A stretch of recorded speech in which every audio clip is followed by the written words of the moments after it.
adik-adik, apa kabarnya hari ini? Bersukacita ya, kita ketemu lagi dan kita mau belajar firman Tuhan pagi hari ini. Seperti biasa, kita akan berdoa dulu. Ayo kita siapkan hati kita. Lipat tangan kita mau siapkan hati dan pikiran kita untuk mendengarkan firman Tuhan. Yuk mari kita berdoa. Bapa di surga, terima kasih buat pagi hari ini, hari yang baru, pagi yang baru, dan kami percaya bahwa Tuhan sudah mempersiapkan berkat baru bagi kami. Terima kasih Tuhan untuk kesempatan pagi hari ini kami mau belajar firman Tuhan. Kami siap mendengarkan firman-Mu Tuhan. Ajarlah kami untuk tertib dan bisa mengikuti firman Tuhan dengan baik. Biarlah Roh Kudus memampukan kami untuk memperoleh pengertian yang benar mengenai firman Tuhan. Berkati murid-murid sekolah minggu kami, untuk Eba, untuk Gwen, untuk Gaby, untuk Davi, untuk Josh, untuk Mikael, dan untuk teman-teman lain yang mungkin menyaksikan YouTube ini. Biarlah Tuhan juga memberkati mereka. Terima kasih Tuhan, di dalam nama Tuhan Yesus kami mengucap syukur dan berdoa. Amin. Adik-adik, hari ini kita akan belajar pelajaran yang kelima triwulan kedua. Yuk, seperti biasa, siapa yang masih ingat pelajaran minggu lalu? Kita kembali mengulas sebentar ya. Nah, minggu lalu kita belajar mengenai Roh Kudus, ya, penyertaan Roh Kudus dalam pelayanan. Yang pertama adalah mujizat dapat terjadi sebagai karya Roh Kudus dalam memberitakan Injil. Lalu yang kedua, mujizat yang terjadi sebagai karya Roh Kudus mempunyai tujuan, yaitu agar manusia diselamatkan, agar jiwa-jiwa percaya kepada Tuhan dan diselamatkan. Yang ketiga, setiap orang yang percaya bisa dipakai oleh Roh Kudus, termasuk aku dan adik-adik ya, siapapun bisa dipakai Roh Kudus. Bagaimana caranya kita beritakan Injil secara efektif? Yang pertama, kita bisa mendoakan teman-teman kita, teman-teman yang sakit, yang butuh pertolongan, kita doakan mereka. Yang kedua, kita bisa mengunjungi teman-teman kita, atau siapapun juga yang memerlukan perhatian, kita bisa kunjungi, ya. Dan yang terakhir, apabila ada teman-teman yang mempunyai permasalahan, mari kita dukung dia dalam doa. Kita doakan supaya pertolongan Tuhan ada pada teman kita itu. Dan Tuhan menolong teman kita itu melalui doa adik-adik sekalian. Karena di situ kuasa Tuhan bekerja. Oke, ya. Baik, sekarang kita akan mulai pelajaran kita yuk. Pelajaran yang kelima ya. Memberitakan Injil dalam kondisi teraniaya. Itu judulnya ya pelajaran kita hari ini. Memberitakan Injil dalam kondisi teraniaya. Oke. Mari kita persiapkan firman Tuhan. Kita persiapkan Alkitab kita yuk. Jangan lupa lembar muridnya juga dipersiapkan supaya kita bisa beroleh pengertian yang benar ya. Jangan lupa alat tulis juga dipersiapkan ya, supaya apabila yang mau dicatat bisa langsung dicatat. Oke. Yuk, kita buka firman Tuhan dari Kisah Para Rasul 8 ayat 1 sampai dengan yang keempat. Aku ulang ya. Kisah Para Rasul 8 ayat 1 sampai dengan yang keempat. Yuk kita baca yuk sama-sama. Penganiayaan terhadap jemaat di Yerusalem. Ayat yang pertama. Pada waktu itu mulailah penganiayaan yang hebat terhadap jemaat di Yerusalem. Mereka semua kecuali rasul-rasul tersebar ke seluruh daerah Yudea dan Samaria. Lalu yang kedua, orang-orang saleh menguburkan mayat Stefanus serta meratapinya dengan sangat. Ayat yang ketiga, tetapi Saulus berusaha membinasakan jemaat itu, dan ia memasuki rumah demi rumah dan menyeret laki-laki dan perempuan keluar dan menyerahkan mereka untuk dimasukkan ke dalam penjara. Lalu ayat yang keempat, mereka yang tersebar itu menjelajah seluruh negeri itu sambil memberitakan Injil. Oke. Nah, sekarang kita mau mengulas firman Tuhan itu. Adik-adik tahu pada zaman itu, pada waktu itu, hamba-hamba Tuhan yang memberitakan firman Tuhan itu memperoleh banyak tentangan. Bukan cuma ditentang, bukan cuma banyak orang yang mungkin nggak menyukai mereka ya. Bukan cuma banyak orang yang nggak suka, tetapi mereka juga mengalami siksaan. Siksaan apa? Siksaan fisik. Mereka disiksa, mereka difitnah, mereka dipenjara. Bahkan tidak sedikit dari mereka yang sampai mati. Ya, kasihan ya para rasul-rasul dan orang-orang yang memberitakan Injil pada zaman itu.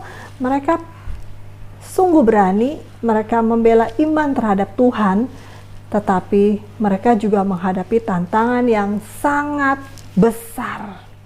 Ya. Nah, sekarang kita akan bercerita mengenai Stefanus, tokoh Alkitab yang bernama Stefanus. Siapa sih Stefanus itu? Apakah adik-adik yang udah pernah dengar mengenai Stefanus? Yuk kita belajar sama-sama. Kalau di ayat ini diceritakan Stefanus itu meninggal ya, di ayat 2 Stefanus meninggal dan dikuburkan. Nah, sebelumnya kalau kita mau ulas dari pasal-pasal yang sebelumnya, Stefanus ini adalah seorang tokoh pemberita Injil yang sangat dihormati oleh umat Kristen. Dia seorang pemberita Injil yang sangat berani dan sangat setia kepada Tuhan. Dan kedua, Stefanus juga dikenal sebagai seorang martir. Martir pertama dalam sejarah agama Kristen. Adik-adik tahu nggak sih apa arti martir? Martir adalah seorang yang berjuang memberitakan Injil demi iman dan kepercayaannya kepada Tuhan sampai meninggal, sampai mengorbankan nyawanya. Itu yang disebut martir. Nah, si Stefanus ini dikenal sebagai martir pertama. Ya. Dan yang ketiga, Stefanus ini memberitakan Injil kemana-mana, dan melalui khotbah Stefanus banyak orang menjadi percaya kepada Tuhan Yesus.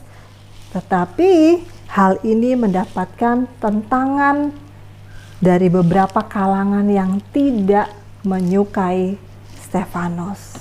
Ya. Nah, jadi adik-adik, Stefanus itu adalah orang yang sangat dipakai Tuhan ya. Tuhan Yesus banyak sekali memakai Stefanus dalam pelayanan. Dia berkhotbah, banyak jiwa diselamatkan dan menerima Tuhan Yesus setelah mendengar khotbah Stefanus. Dan yang kedua, dia juga membuat banyak mujizat kesembuhan dan banyak mujizat yang lainnya lagi. Dia juga bernubuat, ya. Dia memperkatakan apa yang diperkatakan Tuhan Yesus melalui dia, sehingga banyak orang-orang yang diberkati dan diselamatkan. Ya, Stefanus ini sungguh luar biasa.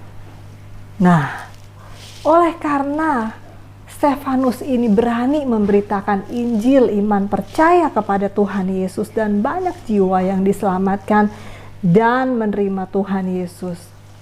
Hal itu menimbulkan suatu tentangan dari satu kalangan yang tidak suka kepada dia. Kenapa tidak suka? Karena dia tidak bisa menandingi hikmat Stefanus. Kenapa? Karena hikmat Stefanus itu datangnya dari siapa? Dari Tuhan Yesus. Dan tidak ada hikmat yang melebihi daripada hikmat Tuhan Yesus yang dimiliki Stefanus. Ya. Nah, apa akibatnya? Stefanus tidak disukai oleh beberapa orang Yahudi pada waktu itu. Yang dia tidak merasa, orang-orang Yahudi itu merasa bahwa Stefanus ini tidak bisa mereka tidak bisa mengalahkan Stefanus. Mereka tidak bisa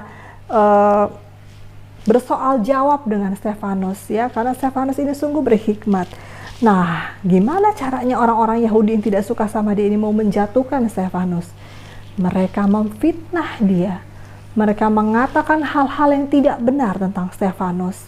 Mereka mengatakan bahwa Stefanus ini menghujat Allah. Apakah benar Allah, adik-adik? Tentunya tidak ya. Tetapi kan orang-orang ini ingin menjatuhkan Stefanus, maka Stefanus difitnah sebagai penghujat Allah pada waktu itu. Ya. Dan kalau ada dilihat dari gambar ini, Stefanus diperhadapkan pada mahkamah agama. Di situ dia dituduh melakukan suatu kejahatan atau kesalahan yang fatal pada zaman itu ya, dianggapnya sangat fatal karena dia dianggap menghujat Allah. Padahal hal itu tidak benar. Dia tidak melakukan kesalahan apapun. Ya, tetapi dia diperhadapkan di mahkamah agama. Dan apa reaksi si Stefanus pada waktu dia diperhadapkan di mahkamah agama? Dia tetap berani mengatakan bahwa dia membela nama Tuhan Yesus, dan dia tetap memberitakan Injil, dan dia tetap mengatakan bahwa dia percaya kepada Tuhan Yesus, dan Injil tetap diberitakan. Dan orang-orang mahkamah agama ini kaget karena si Stefanus ini berani sekali. Walaupun sudah diancam akan dihukum mati, tetapi dia tetap berkata dan tetap berani menyatakan iman kepercayaannya kepada Tuhan Yesus. Dan apa akibatnya adik-adik? Ya, Stefanus dihukum mati. Dengan cara apa? Dengan cara dirajam, dilempari batu yang besar dan banyak sampai dia meninggal. Banyak orang yang memegang batu dan mau melempari Stefanus. Batunya kecil atau besar kira-kira? Besar ya. Coba nih, coba ada dilihat, aku punya batu ya. Wow, batu ini besar sekali dan berat. Satu batu ini kalau mengenai kita, kira-kira gimana? Sakit ya, pasti berdarah, atau mungkin bisa melukai badan kita yang sangat membuat kita kesakitan. Dengan satu batu ini membuat kita sakit.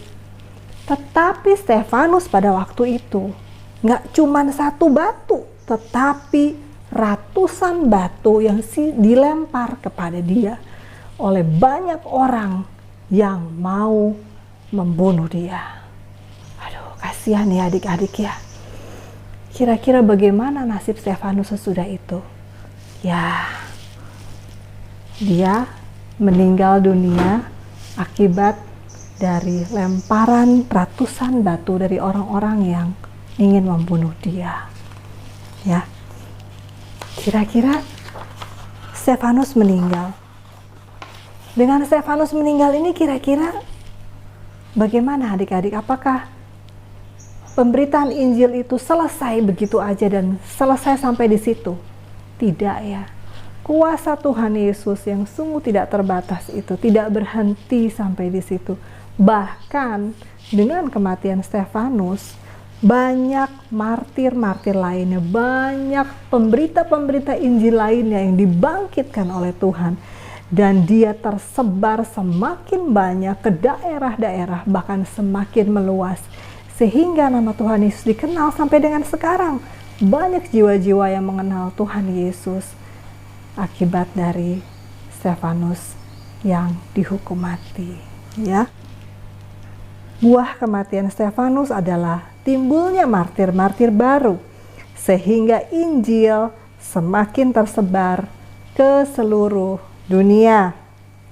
Ya, di sini dikatakan di ayat 4 ya, mereka yang tersebar itu menjelajah seluruh negeri itu sambil memberitakan Injil. Jadi dengan adanya Stefanus yang meninggal akibat dirajam dan memberitakan Injil, Injil tidak berhenti sampai di situ, tetapi justru semakin meluas, justru semakin dahsyat, karena kuasa Tuhan Yesus, kuasa Tuhan kita sungguh luar biasa. Dengan pengorbanan Stefanus, kita bisa mengenal Tuhan Yesus sampai dengan sekarang. Ya, oke, adik-adik, dari cerita ini kita harus tetap setia kepada Tuhan Yesus.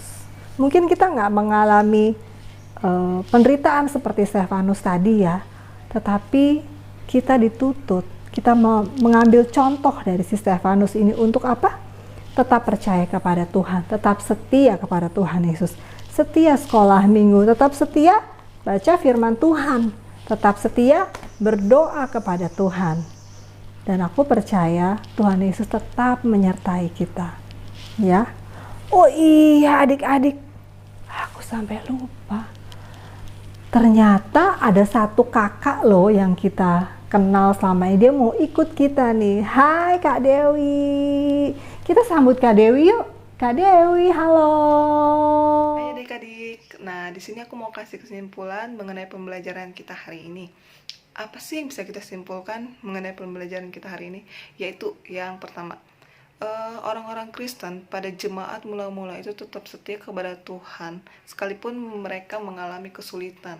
Yang kedua, orang-orang Kristen pada gereja mula-mula berani menghadapi tantangan dalam memberitakan Injil. Yang ketiga, orang-orang Kristen pada jemaat mula-mula mengambil komitmen tetap setia memberitakan Injil sekalipun mereka menghadapi banyak sekali tantangan, seperti mereka diejek, mereka dikucilkan, mereka dihina. Mereka tetap setia dalam memberitakan Injil. Karena apa? Kenapa sih mereka bisa memiliki keberanian seperti itu? Karena mereka tahu Tuhan Yesus pasti bela mereka. Tuhan Yesus tidak akan pernah meninggalkan mereka. Sekalipun mereka mati jadi martir, mereka sudah ada tempatnya di surga. Nah, itu janji Tuhan. Oke, dan sekarang kita mau ke ayat hafalan. Ayat hafalan kita minggu ini itu dari Kisah Para Rasul 8 ayat 4. Kita bisa buka di Alkitab kita atau ada di lembar kerja murid ya, itu bisa kita lihat. Nah, kita baca sama-sama ya. Mereka yang tersebar itu menjelajah seluruh negeri itu sambil memberitakan Injil. Kisah Para Rasul 8 ayat 4. Nah, adik-adik, ini ayat hafalan mohon dihafalkan. Oh iya, untuk ayat hafalan minggu lalu masih ada yang ingat gak ya? Atau kalau masih ada yang ingat, kita boleh share di grup ya, grup kita Bible Study Sunday School. Nah, kita bisa share ayat hafalan di situ, atau juga kalau misalkan ada yang mau minta didoakan, bisa share di situ ya, biar kita sama-sama. Nah, makasih Kakak Dewi. Ya, sekarang kita akan menutup dalam doa ya. Kita akan mengakhiri sekolah minggu kita dengan berdoa. Mari kita lipat tangan, kita berdoa bersama-sama. Terima kasih Tuhan untuk siang hari ini, mengucap syukur untuk firman yang sudah kami baca, mengucap syukur untuk firman yang sudah kami dengar dan kami pelajari. Ajarlah kami untuk bisa meneladani seperti Stefanus, memiliki iman yang setia dan berani membela kebenaran demi iman kami kepada Tuhan Yesus. Ajarlah kami tetap setia mengikuti Tuhan Yesus. Ajarlah kami tetap setia membaca firman-Mu, berdoa, mengikuti sekolah minggu, dan menjadi teladan dimanapun kami berada. Terima kasih Tuhan Yesus. Terima kasih ya Bapa. Kami berdoa buat anak-anak sekolah minggu kami. Juga berkati keluarganya, berkati juga sekolahnya, berkati juga gereja kami TLCC. Biarlah Tuhan terus menyertai semuanya Tuhan, semua dalam lindungan Tuhan, semua ada dalam kendali Tuhan. Di dalam nama Tuhan Yesus kami mengucap syukur dan berdoa.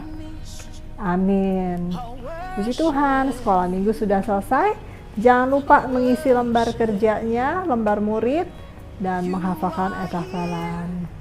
Puji Tuhan, Shalom. I worship you. I worship you.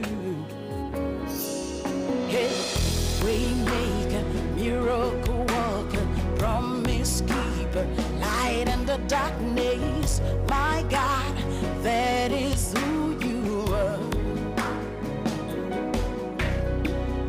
Waymaker, miracle worker, promise keeper, light in the darkness. My God, that is who